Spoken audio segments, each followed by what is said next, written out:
Alhamdulillah.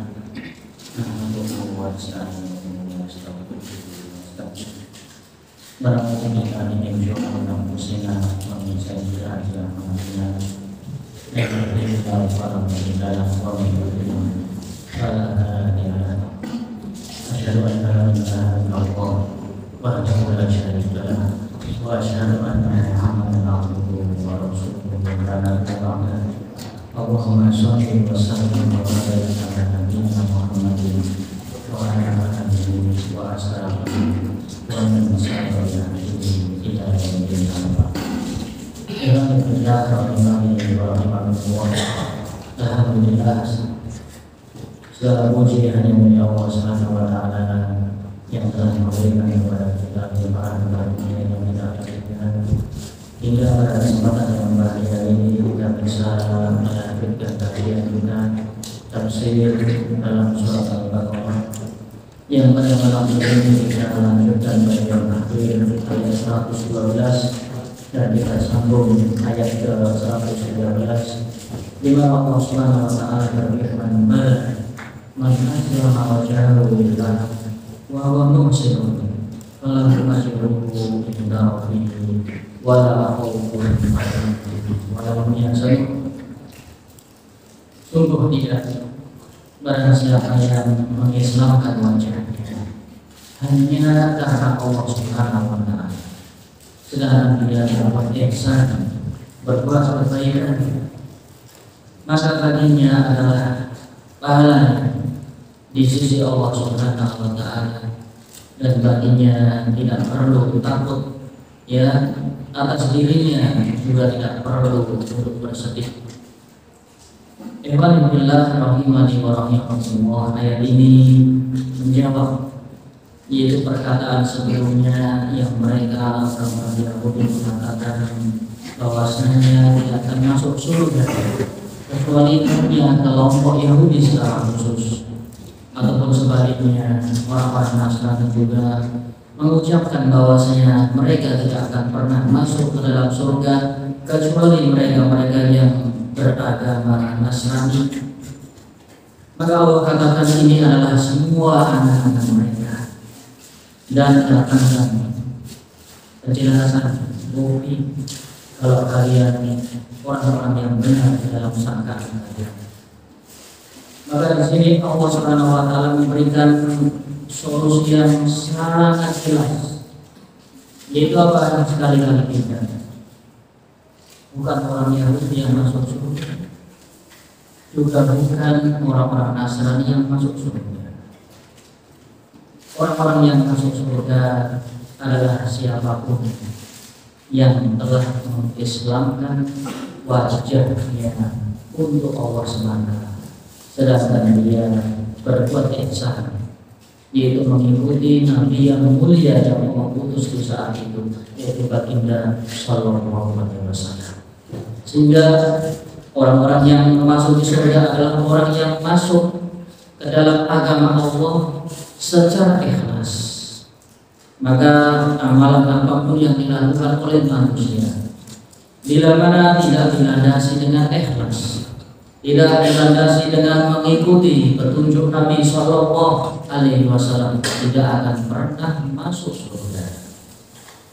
Maka barang siapa yang mengikhlaskan amal kepada Allah, sedangkan dia berbuat muhsin, mengikuti petunjuk Nabi SAW, maka baginya adalah ajruhu, pahala di sisi Allah.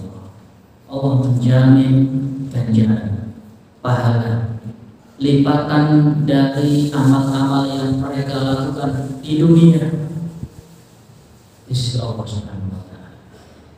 Maka dua syarat ini harus dicamkan dengan baik, sebagaimana yang telah terdahulu ditafsirkan oleh Al-Harith Ibnu Katsir, yaitu apa? Mengislamkan wajahnya artinya berikhlas.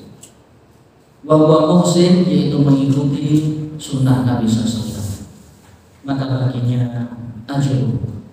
Orang yang ikhlas, orang yang mengikuti petunjuk Nabi, maka dia akan mendapat pahala. Maka sebaliknya, orang yang tidak ikhlas, ataupun orang yang beramal namun tidak mengikuti petunjuk Nabi SAW, maka dia tidak berpahala. Di dalam kesempatan yang lain, baginda Nabi SAW menjelaskan, man amila amalan laisa alaihi amruna wa huwa raddun. Barang siapa yang beramal yang bukan dari perintah kami, dia beramal melakukan ibadah namun tidak diperintah Nabi, Nabi tidak menyuruh, Nabi tidak memberi contoh, maka amal tersebut pun tertolak. Karena Allah mensyaratkan pahala itu berdasarkan syariat Nabi Sallallahu Alaihi Wasallam. Kemudian di akhir potongan ayat ini, falahu ajruhu, maka baginya pahalanya di sisi Allah Subhanahu Wa Taala. Al-Hafidz Ibnu Katsir menjelaskan tentang ayat ini, Dominiallahu Ta'ala ala dzalika tahsirul wujud. Ayat ini memberikan domin, jaminan. Siapapun yang mengikhlaskan amalnya untuk Allah dan mengikuti petunjuk Nabi SAW, maka Allah akan berikan jaminan padanya untuk mendapat pahala. Artinya apa? Mafhum mukhalafah dari ayat ini, logika dari ayat ini, barang siapa yang tidak ikhlas maka tidak berpahala. Ataupun barang siapa yang tidak mengikuti sunnah Nabi tidak juga berpahala. Kalau kehilangan salah satu dari dua syarat ini tidak berpahala, maka terlebih dua-duanya. Dan orang-orang Yahudi, orang-orang Nasrani, mereka kehilangan dua syarat ini. Mereka berislam tidak karena Allah, bahkan mereka tidak berislam, mereka menolak ajaran Nabi Muhammad, dan mereka juga tidak mengikuti petunjuk Nabi SAW. Padahal di dalam kitab Taurat mereka diperintahkan untuk mengikuti Nabi yang terakhir. Karena hanya mereka kecewa, Nabi yang turun di akhir zaman ternyata bukan satu darah dari mereka, bukan Bani Israel, namun orang Arab. Ini yang menjadi mereka enggan mengikuti baginda Sallallahu Alaihi Wasallam. Ternyata Nabi yang terakhir bukan dari keturunan Yakub, namun dari keturunan Ismail, putra pertama Nabi Ibrahim. Nabi Ibrahim memiliki dua putra, Ismail dan Ishak. Sedangkan Yakub dari keturunan Ishak. Sehingga dari sini mereka kecewa. Mereka yang tadinya menanti-nanti, yang tadinya berkeliling dunia mencari-cari Nabi yang terakhir, begitu muncul dari kalangan Arab, mereka menolak mentah-mentah. Maka agama mereka sama halnya bukan beragama karena Allah, namun agama mereka hanya sebatas mengikuti nafsu. Kalau cocok diterima, kalau nggak cocok ya sudah. Ini cara beragama orang-orang ahli kita, sesuai dengan keadaan, keinginan, pikiran, kebutuhan, maka diterima. Bila tidak, tolak mentah. Ini cara beragama orang-orang.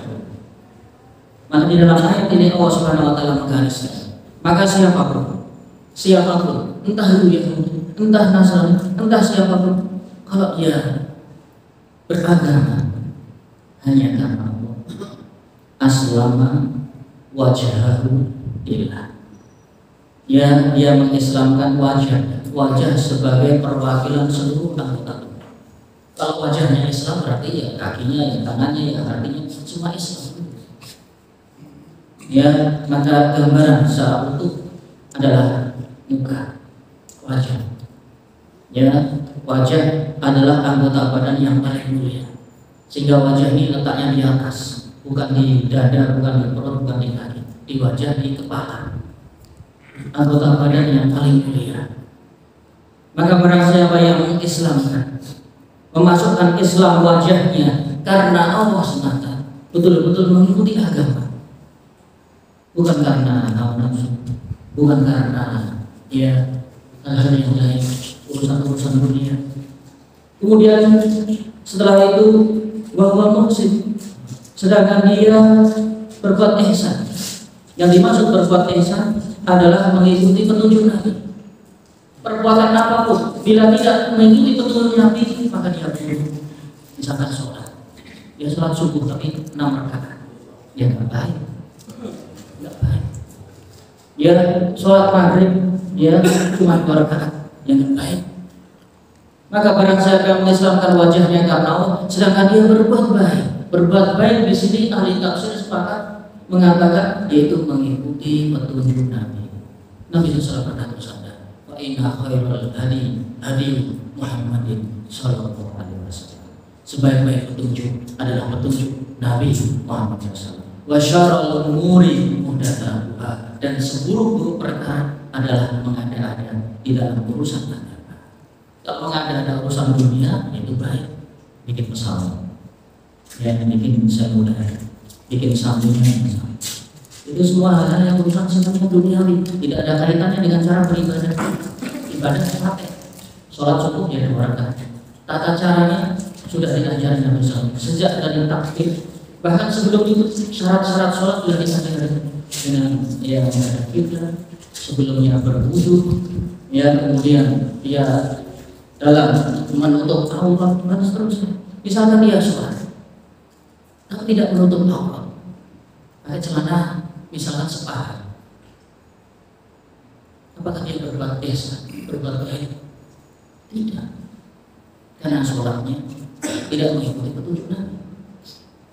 Seseorang mengerjakan puasa, namun puasanya tidak mengikuti petunjuk Nabi. Ya, puasanya dia hanya puasa merawat misalnya, ya makan buah, selain buah maka tidak dimakan. Ini menjadi petunjuk Nabi.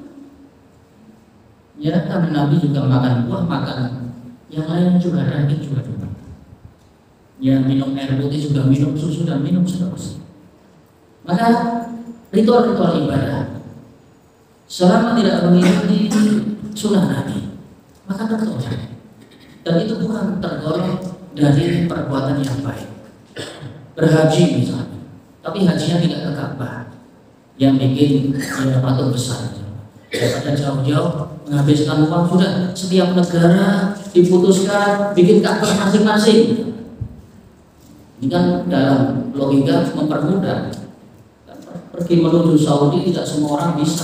Ada yang kakinya sakit, ada yang beruntung, ada yang tidak mampu secara finansial keuangan. Kalau begitu, kaum muslimin hajinya ada yang free masing-masing. Bikin Ka'bah di tengah lapangan, bikin padang Arafah di negeri masing-masing. Ini menyelisih petunjuk Nabi. Ini tidak baik. Siapa yang mengatakan baik? Ya, ini adalah penodaan agama, menodai agama.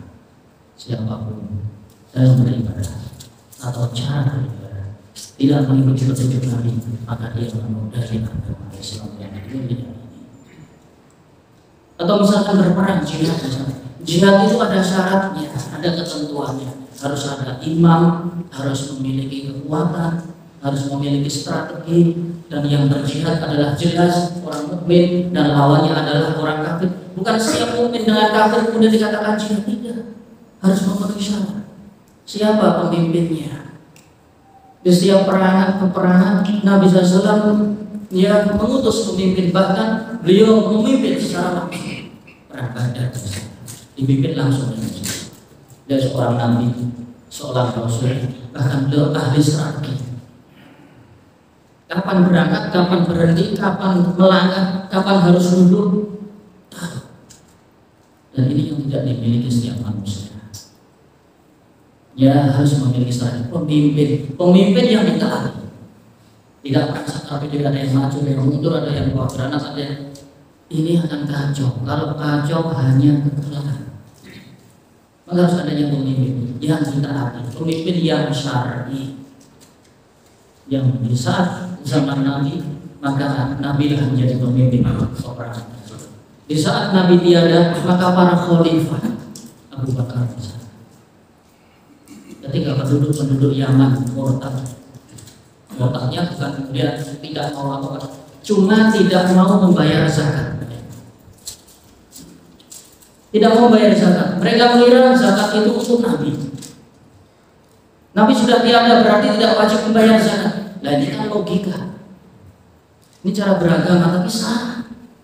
Ini bukan suatu yang baik, maka diperangi oleh Abu Bakar. Siapa yang berani meninggalkan zakat?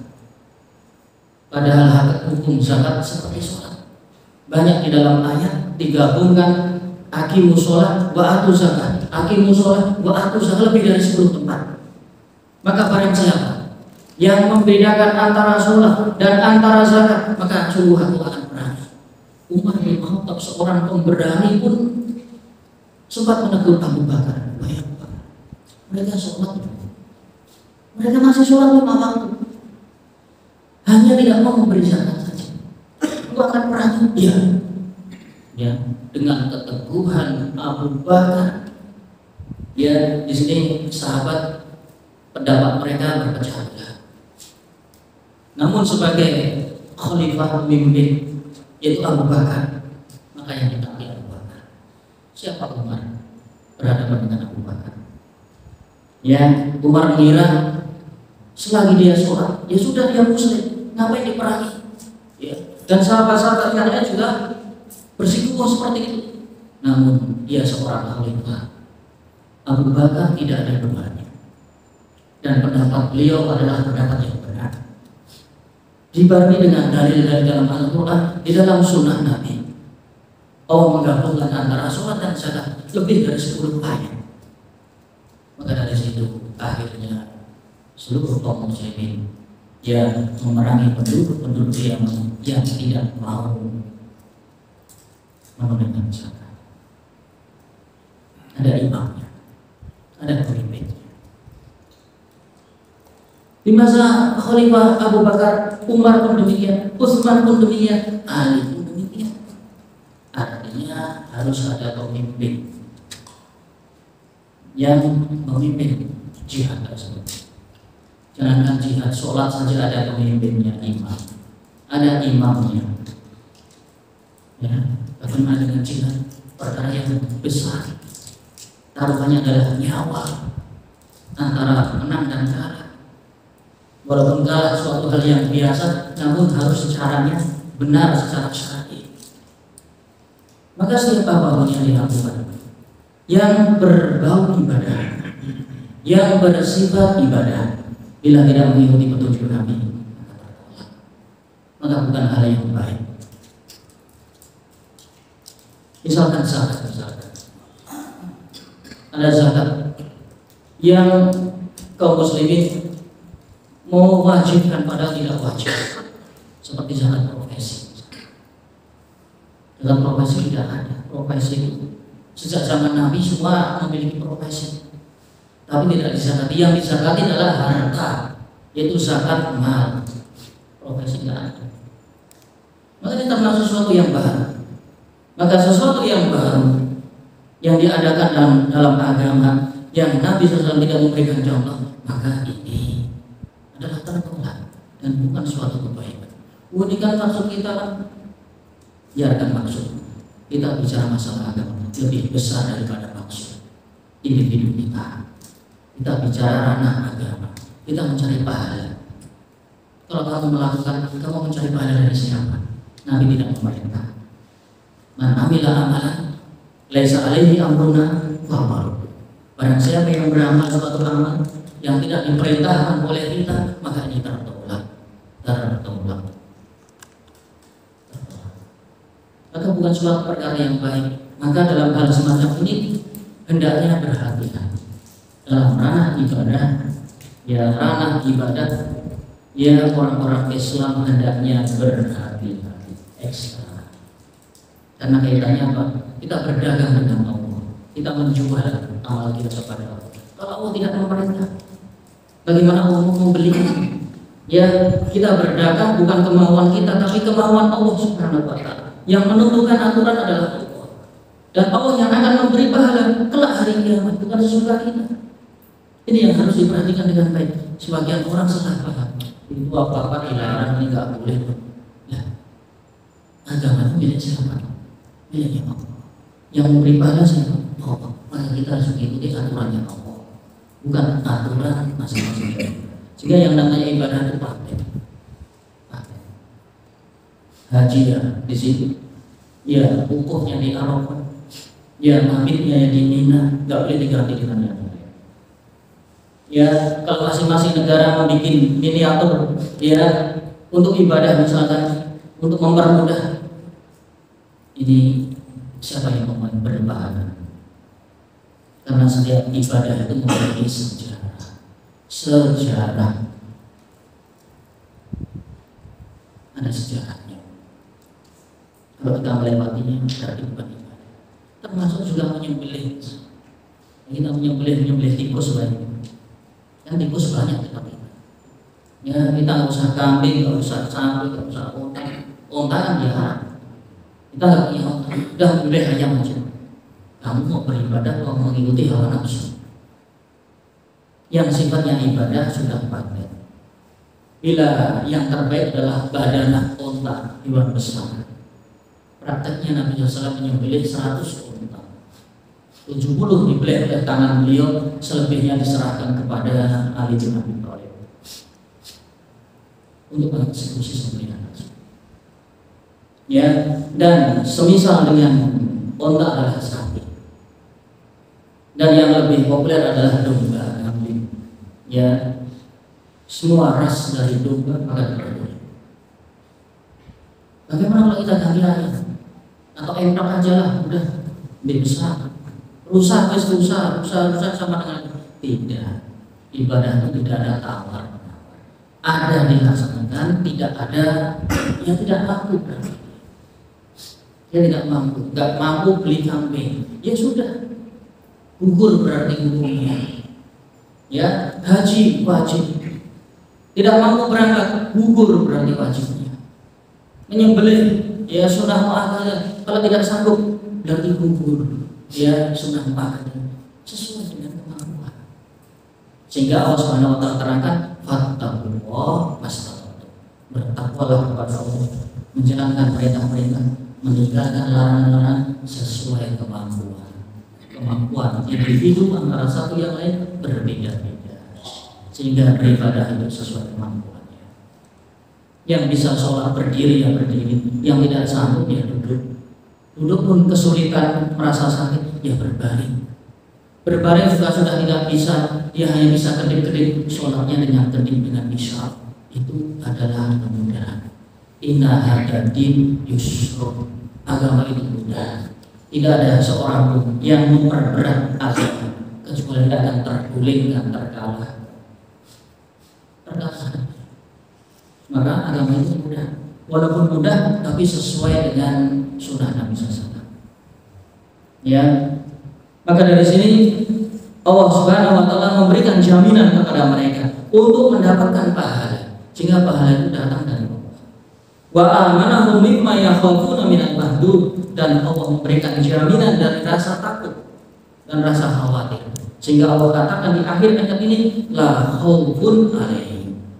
Maka siapapun yang Allah berikan pahala, maka tidak akan lagi khawatir ataupun takut. Untuk apa? Siapa takut? Kalau dia beribadahnya ikhlas, kalau dia mengikuti petunjuk Nabi, maka dia tidak memiliki rasa takut. Di akhir Allah akan berikan jaminan keamanan. Allah berikan jaminan keamanan karena lafaz iman sejalan dengan lafaz aman. Aman iman, iman aman. Orang yang beriman dia akan mendapatkan aman. Iman aman. Sehingga kalau dia beriman kepada Allah dengan berislam wajahnya karena Allah dan mengikuti petunjuk Nabi Shallallahu Alaihi Wasallam, maka tidak perlu takut. Di kehidupan di akhirat dia merasa aman. Tidak perlu di akhirat, di pada kubur ketakutan tidak ada. Dikarenakan di dunia dia sudah hatinya dipenuhi dengan rasa takut kepada Allah. Orang yang beriman itu orang yang takut, yang khawatir kepada Allah. Di dalam hadis qudsi Allah Subhanahu wa taala menjelaskan, la ajma'u ala abdi amrin au khawfain. tidak akan pernah aku mengumpulkan pada seorang hamba dua rasa aman sekaligus atau dua rasa takut sekaligus. Man akhafu fid dunya amin dunya. Barang siapa yang di dunia dia sudah merasa takut kepada Allah, merasa khawatir kepada Allah, hari-harinya dihuni dengan rasa takut kepada Allah, sehingga dia beribadah dengan baik, sehingga dia beribadah dengan mengikuti Nabi, hari-harinya rasa khawatir, sebagaimana para sahabat hatinya selalu khawatir, apakah amalnya diterima atau tidak, apakah Allah menerima amal-amal soleh mereka tidak. Mereka selalu khawatir. Kekhawatirannya diluapkan dengan cara beribadah kepada Allah dan mengikuti sunnah Nabi. Sehingga Umar sering kali bertanya, wahai Rasulullah, apakah aku termasuk orang munafik yang amalnya ditolak? Karena yang namanya munafik dohirnya kuat, yang dohirnya top, tapi batinnya kosong. Maka ketika Nabi sudah tiada, dia bertanya kepada sahabat yang diberitahu nama-nama munafik, apakah kau tergolong darinya? Wajilat qulubuhum, hati-hati mereka bergetar, ketakutan. Sehingga dengan ketakutan di dunia dia beribadah dengan baik, ibadahnya khusyuk, ibadahnya sesuai petunjuk Nabi. Mereka banyak beramal untuk akhirat, karena kehidupan yang hakiki adalah kehidupan akhirat. Maka kalau di dunia dia sudah merasa takut, maka begitu meninggal dunia dan dia di akhirat, Allah jamin rasa aman. Gak mungkin dunia rasa takut, di akhirat rasa takut lagi gak mungkin. Allah jamin rasa aman. Kalau di dunia sudah dia penuhi rasa takut kepada Allah, maka di akhirat dia tidak akan pernah takut sama sekali. Sebagaimana ayat ini, la khaufun alaihim wala hum yahzanun. Dan mereka tidak perlu bersedih. Apanya yang disedihkan? Dia sudah mendapatkan surga, dia mendapatkan pahala yang berlipat-lipat, tidak setara dengan amal mereka. Amal mereka yang sedikit, tapi Allah lipat gandakan 10 kali, 100 kali, sampai 700 kali, bahkan bighairi hisab. Allah melipat gandakan satu amal seorang hamba sampai tanpa ada batas. Ya. Maka dia di dunia yang dipenuhi rasa takut, maka di akhirat dia sudah mendapatkan amal. Tapi sebaliknya, ketika seorang hamba di dunia yang kecicilan, tidak punya rasa takut kepada Allah, tidak pernah beribadah kepada Allah, bahkan mengingkari Allah, mengingkari nikmat-nikmat Allah, tidak percaya kepada Allah Subhanahu wa Ta'ala Sang Pencipta, ya itu suka-suka, dia tidak percaya, dia suka-suka, ya hidup sampai nanti dini. Dia tidak punya rasa takut kepada Allah, menahan, sok menahan, sok berpuasa, hatinya selalu besar, nggak pernah takut kepada Allah, dia tidak percaya kepada Allah. Maka kalau orang di dunia hatinya sudah aman, maka begitu di akhirat Allah berikan rasa takut yang luar biasa. Begitu dia masuk alam kubur, dia sudah akan menjerit rasa takut yang luar biasa. Allah akan siksa. Kalau di dunia sudah tidak merasa takut, maka di akhirat begitu pisah raga dengan nyawa, dia akan ketakutan. Bagaimana tidak? Di kuburnya dibukakan siksa neraka. Itu baru dikuburkan. Begitu nyawa pisah, jasadnya ditaruh di liang kubur, dia disiksa. Disiksa jasadnya, disiksa ruhnya, sampai dibangkitkan hari kiamat. Begitu kiamat, dia dimasukkan ke dalam neraka yang isinya hanya tangisan, rintihan. Di dunia dia nggak pernah takut, maka dia membayar ketakutan itu di akhirat. Maka ini dua hal yang tidak akan berkumpul pada seorang hamba, rasa takut dan rasa aman. Barang siapa yang menggunakan hidupnya di dunia dengan rasa takut, maka Allah jamin rasa aman begitu di akhirat. Sebaliknya, begitu dia di dunia merasa aman, leha-leha, tidak takut kepada Allah, begitu mati, lihat sampai mereka disiksa oleh Allah. Betapa parahnya. Belum masuk neraka saja sebagian jasad sudah mengeluarkan darah. Ya, baunya anjing. Ya, kuburannya mengeluarkan api. Ada ularnya, ada subhan. Itu belum masuk neraka sudah disiksa jasadnya, ruhnya. Kalau ruhnya pasti. Begitu manusia meninggal, ruhnya akan berpindah ke alam. Di situ disiksa dia. Ada pun jasad juga disiksa. Sebagian Allah tampakkan, sebagian. Ini akibat apa? Akibat orang yang di dunia tidak memiliki rasa takut kepada Allah. Hidup semena-mena, hidup tidak beragama, tidak mengislamkan wajahnya karena Allah, tidak pernah sujud kepada Allah sekali. Sholat aja tidak pernah mati di sholat. Untuk apa? Dia sendiri tidak takut kepada Allah. Untuk apa kita mensolatkan dia? Logikanya demikian. Kalau dia di dunia tidak merasa takut, maka dia akan membayar takut itu setelah kematian. Ada orang mukmin yang hatinya setiap hari dihuni rasa takut seperti kita. Yang kita hari-hari kita disita khawatir, takut kepada Allah, takut akan siksa Allah, sehingga membangkitkan amal saleh, beramal ikhlas, beramal mengikuti petunjuk Nabi. Maka begitu dia pindah ke alam akhirat yang dimulai dengan alam kubur, Allah katakan fala khaufun 'alaihim wa la hum yahzanun. Maka tidak perlu mereka takut dan perlu khawatir. Yahzanun mamado mimma yakruna. Tidak perlu dia bersedih akan apa yang dia tinggalkan. Di dunia ditinggalkan, sudah lumrah dunia ditinggalkan. Orang mukmin begitu meninggalkan dunia, dia bergembira. Karena dia sudah lelah letih beramal. Kalau sudah lelah letih beramal, begitu nyawanya berpisah, berarti dia mendapatkan imbalan dari sisi Allah. Maka dia tidak perlu sedih, dia tidak perlu khawatir, tidak perlu dia cemberut. Karena Allah membayarnya semua secara kontan. Maka banyak dalam ayat la khaufun 'alaihim wa la hum yahzanun.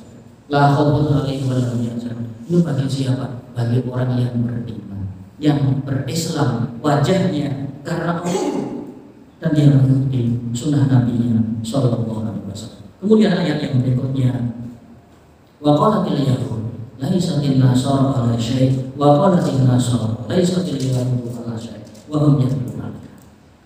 Berkata masing-masing dari Yahudi dan Nasrani. Orang Yahudi mengatakan orang Nasrani itu tidak benar sama sekali. Tidak ada kebenaran padanya. Agama mereka bukan apa-apa. Agama mereka keliru. Dijawab oleh orang Nasrani. Orang Nasrani itu mengatakan bahwa orang-orang Yahudi agamanya keliru. Bukan apa-apa. Mereka tidak di atas kebenaran. Masing-masing mereka membantahkan antara satu dengan yang lain. Sebagaimana surat sebelumnya, ayat sebelumnya, mereka mengatakan mengklaim tidak akan masuk surga kecuali Yahudi. Satunya menjawab tidak akan masuk surga kecuali Nasrani. Ini menunjukkan sifat mereka. Berkata Al-Hafidz Ibnu Katsir yubayyinu bihi ta'ala tanahudun. Allah Subhanahu wa taala menjelaskan kepada kita, menerangkan kepada kita tentang perdebatan mereka, pergulaan mereka, permusuhan mereka, peperangan mereka sesama ahli kitab, orang Yahudi, orang Nasrani. Orang Yahudi memperolok orang Yahudi Nasrani, kamu bukan apa-apa. Kamu bukan di atas agama yang benar. Kamu itu salah. Kamu itu keliru. Kamu gak benar. Orang Nasrani juga mengatakan kepada Yahudi, kamu yang gak benar. agamamu keliru, agamamu salah. Ini masing-masing dari mereka mengatakan demikian. Dan ini bukan suatu hal yang asing. Ya, orang Yahudi sifatnya adalah peperangan, ya, perpecahan, perselisihan, pertikaian, perdebatan, dan seterusnya. Segala bentuk permusuhan terkumpul di dalamnya. Dikatakan dalam sebab nusul ayat ini diriwayatkan ya oleh Ibnu Abbas, Abdullah bin Abbas radhiyallahu anhu, lama qadima ahlu najran minan nasara ala Rasulillah sallallahu alaihi wasallam atathum ahbarul yahud fatanasalu inda Rasulillah sallallahu alaihi wasallam. Ayat ini turun ketika penduduk Najran, ya Najran bagian atas, ya, yang mereka penduduknya adalah orang-orang Nasrani. Ketika mereka datang ke Madinah, ya, disamperi oleh orang-orang Yahudi, pinggiran-pinggiran kota Madinah dihuni oleh orang Yahudi.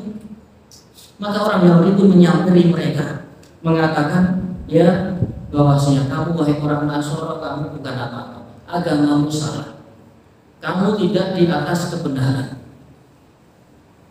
Dijawab oleh orang Nasrani juga demikian, wahai orang Yahudi, kamulah yang tidak benar, kamulah yang beragama salah, agama kamulah yang keliru. Mereka menuduh, ya, bahwasanya orang-orang Yahudi tidak beriman kepada Nabi Isa. Orang Yahudi menuduh orang-orang Nasrani tidak beriman kepada Nabi Musa. Masing-masing mengklaim, menyalahkan satu dengan yang lain. Walaupun itu hakikatnya benar, namun cara beragama mereka juga tidak baik. Secara nyata, ya, orang Yahudi tidaklah di atas kebenaran. Orang Nasrani juga bukan di atas kebenaran, karena masing-masing mereka ingkar kepada Nabi mereka, bahkan kepada Nabi yang diutus.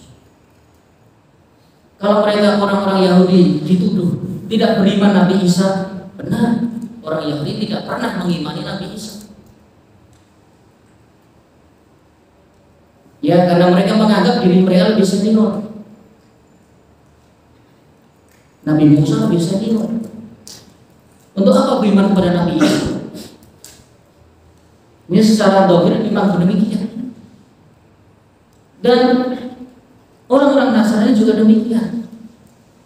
Bahwasanya orang-orang Nasrani tidak beriman kepada Nabi Musa. Dan itu benar juga.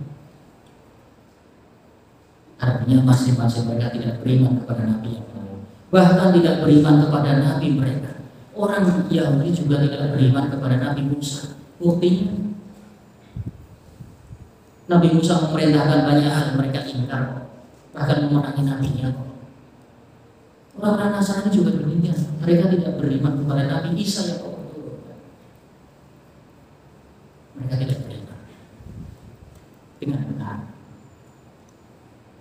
Karena di dua kitab tersebut dicantumkan agar beriman kepada Nabi yang terakhir, baik itu di dalam kitab Taurat, baik itu dalam kitab Zabur, bahkan dalam kitab Injil, semua terteraku agar mereka beriman kepada Nabi yang terakhir, Nabi Muhammad.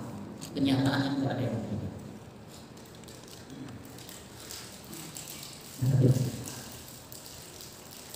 Karena perintah Nabi mereka langgar. Kitab yang Allah turunkan mereka tentang, mereka hapus, mereka ganti.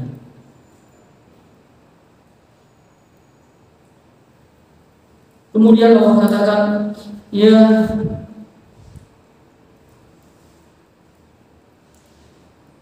bahwa dia telunan kita, padahal mereka membaca Alkitab, padahal mereka tahu Alkitab. Kitab-kitab yang Allah turunkan mereka baca, artinya mereka di atas ilmu.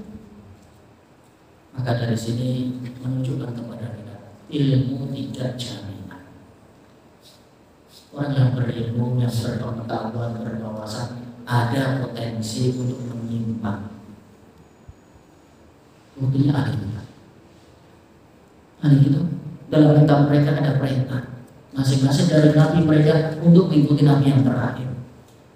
Mimba dismuhu Ahmad. Akan datang nabi yang terakhir namanya Ahmad, namanya Muhammad Al-Aqib, nabi terakhir.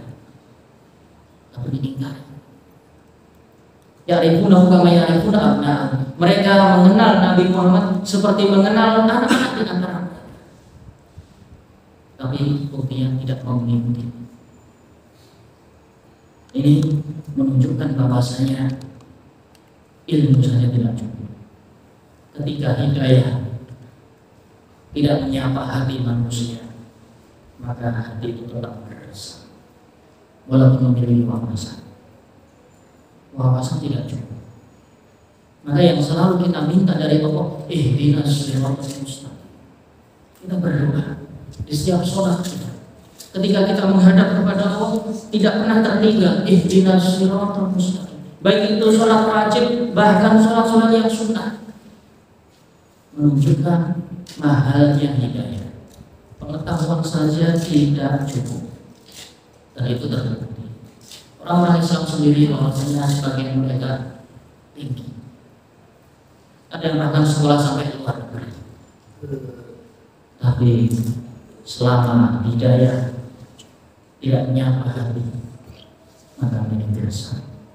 Sebagai hanya ahli kitab, wahumnya belum kitab. Padahal mereka umat-umat yang pandai membaca kitab, orang yang pintar, orang yang mengerti Islam, bukan orang bodoh. Kalau bodoh keblinger itu ya wajar. Tapi kalau pintar keblinger, ini menjadi masalah. Masalahnya di mana? Apakah mereka tidak paham? Mereka paham. Apakah mereka tidak mengerti? Mereka mengerti. Apakah mereka tidak mau? Masalahnya hidayah. Hidayah itu mahal.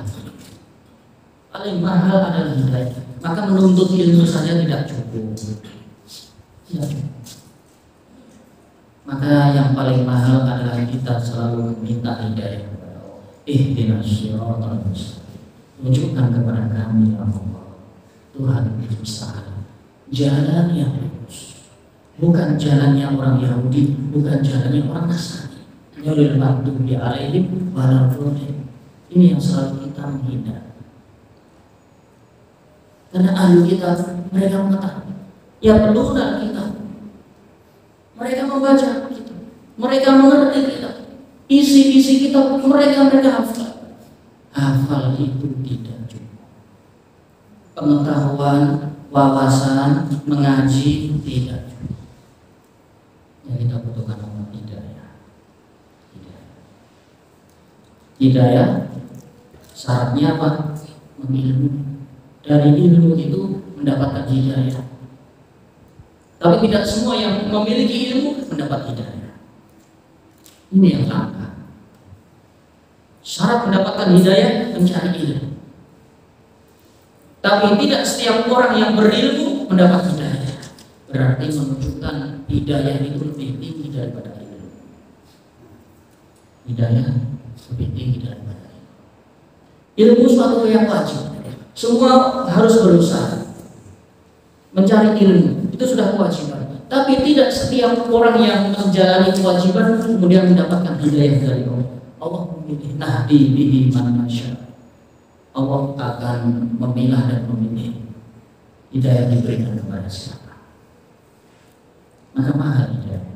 Orang yang sudah mengerti dan mendapat hidayah itu sangat mahal, langka. Kalau bisa dikatakan barang langka. Karena orang yang berwawasan banyak. Sekarang mengaji di mana-mana bisa. Tapi kalau hidayah yang membimbing dia sampai dia wafat di atas agama Islam, dia di akhirat aman dari siksa Allah, ini yang langka. Langka. Tidak semua yang memiliki ilmu kemudian dia aman dari siksa Allah ketika mati. Ini yang jadi langka. Sehingga dikatakan di sini bahwa yatluna kitab Allah celaka. Padahal mereka membaca kitab, mengerti kitab. Kadzalika qala alladziina laa ya'lamuuna mithla qaulihim. Demikian pula seperti perkataan orang-orang yang tidak memiliki ilmu. Kalau orang tidak memiliki ilmu itu wajar-wajar. Tapi kalau sudah mengerti, sudah paham kemudian menyelisih, ini yang menjadi masalah. Jadi masalah. Ahli tafsir mengatakan tadi qala alladziina la ya'lamun, orang-orang yang tidak tahu. Tidak dapat oleh ahli tafsir, mereka adalah orang musyrik. Orang musyrik. Orang musyrik, orang yang tidak berilmu. Allah tidak turunkan kitab kepada mereka. Sedangkan Yahudi, Nasrani, Allah berikan kitab. Mereka orang-orang yang membaca kitab. Yang menjadi masalah, kok itu bahasa dosanya apa nih? Kok bisa orang yang sudah mempelajari kitab sama dengan orang-orang yang jahil, yang bodoh, yang musyrik? Ini jadi kata. Ini yang menjadi titik berat celaan kepada mereka. Kok bisa orang-orang yang membaca kitab kok sama dengan orang-orang musyrik yang mereka tidak pernah tahu kitab, tidak pernah diberikan kitab oleh Allah? Ini apa? Ini adalah mengingatkan kita perkataan orang-orang musyrik. Orang musyrik ketika diutus Nabi Muhammad SAW, mereka menuduh Muhammad Tuhan di atas kebenaran. Agama Muhammad adalah agama yang salah. Muhammad di atas kebatilan. Muhammad orang gila. Muhammad orang rasulan. Dia kenaji. Muhammad sobik. Muhammad dia meninggalkan warisan nenek moyang. Nenek moyang mereka menyembah berhala.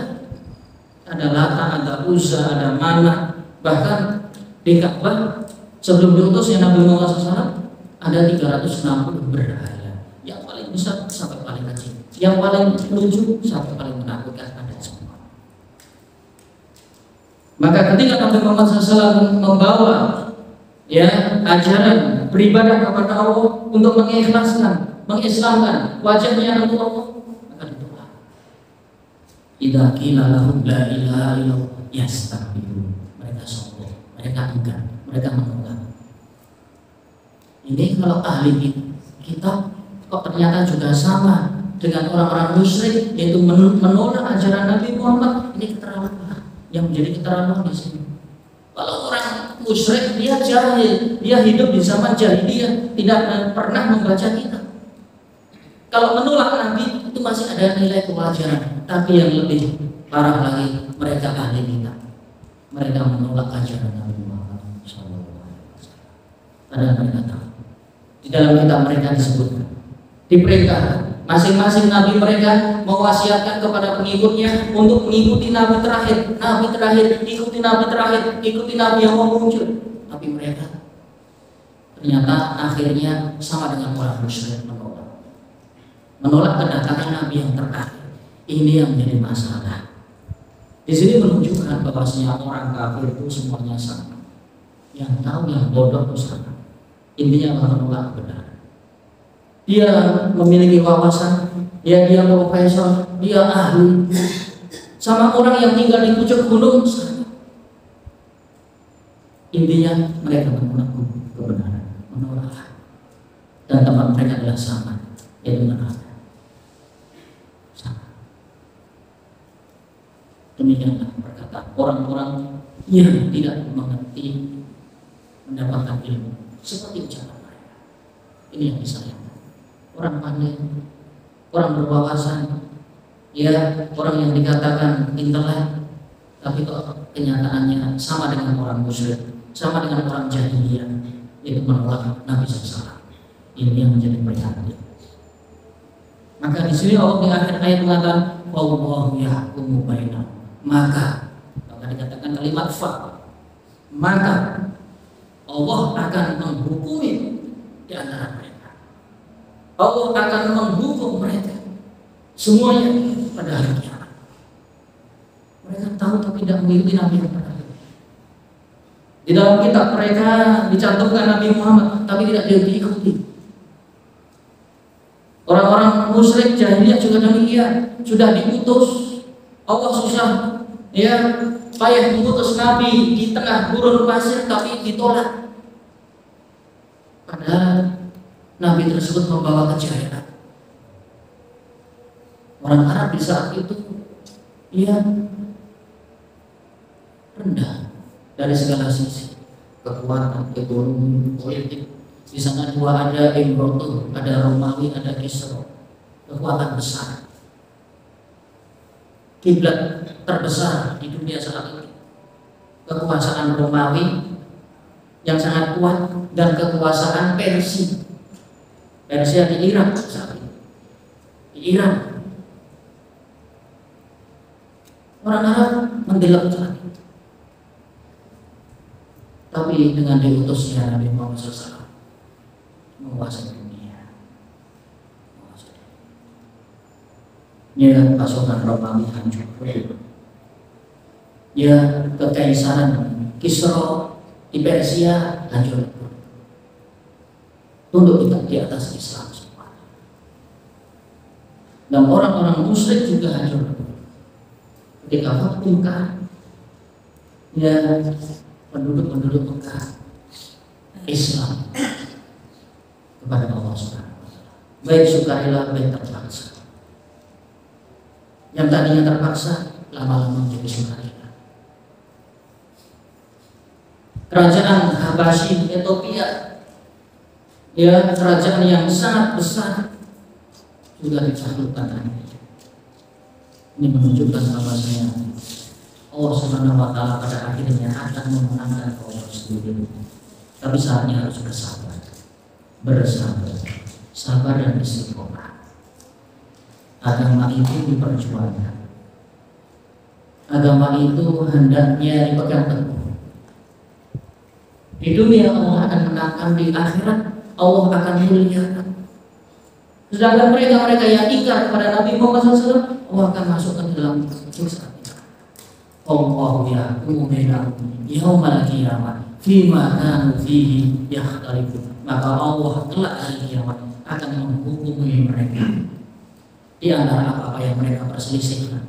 Ayat ini ya hampir mirip, hampir sama dengan ayat yang Allah sebutkan, yaitu di dalam surat Al-Hajj.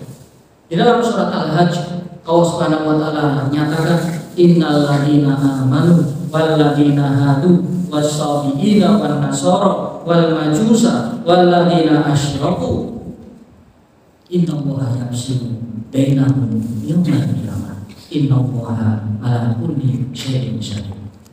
Sesungguhnya orang-orang yang beriman dan orang-orang Yahudi, orang-orang Sabi yang mengikuti agama-agama sebelumnya, orang-orang Nasrani, bahkan orang-orang Majusi dan orang-orang yang mensekutukan Allah akan menghukumi antara mereka kelak pada hari kiamat di atas apa yang mereka perselisih.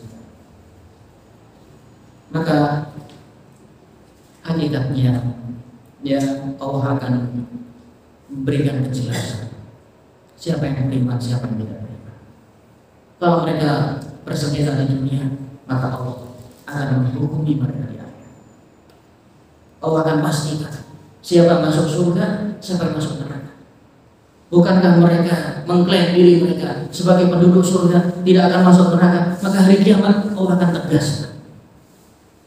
Allah akan hukumi mereka masing-masing. Siapa yang dicampakkan ke neraka dan siapa yang mulia di dalam surga. Allah akan memberikan hukuman. Bahkan jauh-jauh sebelum ini Allah akan menimpa amal-amal mereka. Siapa amalnya yang diterima, siapa yang amalnya ditolak. Mana yang amalnya akan ditimbang di mizan di hari kiamat, dan siapa yang tidak akan ditimbang amalnya, karena seluruh amalnya hancur lebur. Ya, itu semua sudah ya Allah hukumi. Allah akan ya berikan hukuman. Mana-mana yang benar, mana-mana yang salah, mana-mana yang ribut, mana-mana yang berselisih. Siapa yang benar, Allah akan nampakkan. Apa itu? Hari kiamat.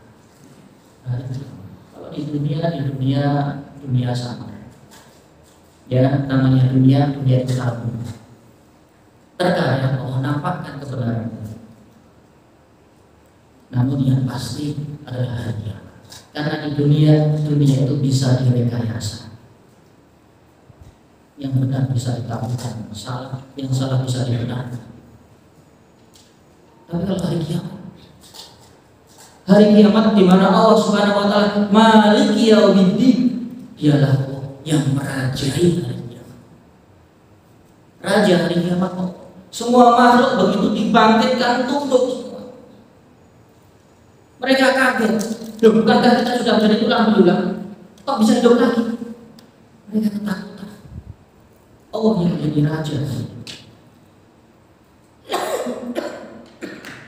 Ketika Allah menjadi raja, maka Allah akan menghukumi masing-masing. Perselisihan pertikaian, perasaan, Allah akan menurunkan hukum. Dan di hari itu al-mulku yawma idzin, sehingga sana kekuasaan, kerajaan, kekuatan hanya milik Allah. Kalau di dunia ini ada yang menjadi pejabat, ada yang menjadi petinggi, ada yang menjadi ini dan itu, sehingga menjadi sama. Masing-masing mengklaim kekuatannya masing-masing. Tapi kalau hari kiamat, mana yang menjadi presiden, mana yang jadi menteri, mana yang jadi raja, mana yang jadi semuanya tunduk, terhina di hadapan Allah. Yang tadinya mereka mengira tidak akan hidup sekali di dunia, ternyata dibangkitkan untuk dipertanggungjawabkan. Mereka akan ketakutan sama sekali. Dan ternyata hidup lagi. Hidup di dunia seperti mimpi. Kita hidup di dunia seperti sehari atau 2 hari. Dibandingkan dengan akhirat jutaan tahun. Kita hidup di akhirat kekal selama. Sedangkan di dunia 10 tahun, 100 tahun, ya 1000 tahun pun seperti sehari. Bayangkan kalau 1000 tahun seperti sehari, berarti 100 tahun seperti saat, beberapa saat saja. Ya, maka orang-orang pada hari itu merasa ketakutan. Maka Allah akan memberikan hukum, memutuskan putusan di hari itu, di hari kiamat. Yang silu bainahum yaumil qiyamah. Maka kita semoga termasuk orang-orang yang diberikan naungan oleh Allah, diberikan perlindungan di sisi Allah, diperkenankan untuk masuk di surga Allah, sehingga kita menjadi orang-orang yang diridhoi dan kita selalu ridho kepada Allah Subhanahu wa taala. Subhanahu wa bihamdihi, asyhadu an la ilaha illa anta, astaghfiruka wa atubu ilaik. Assalamualaikum.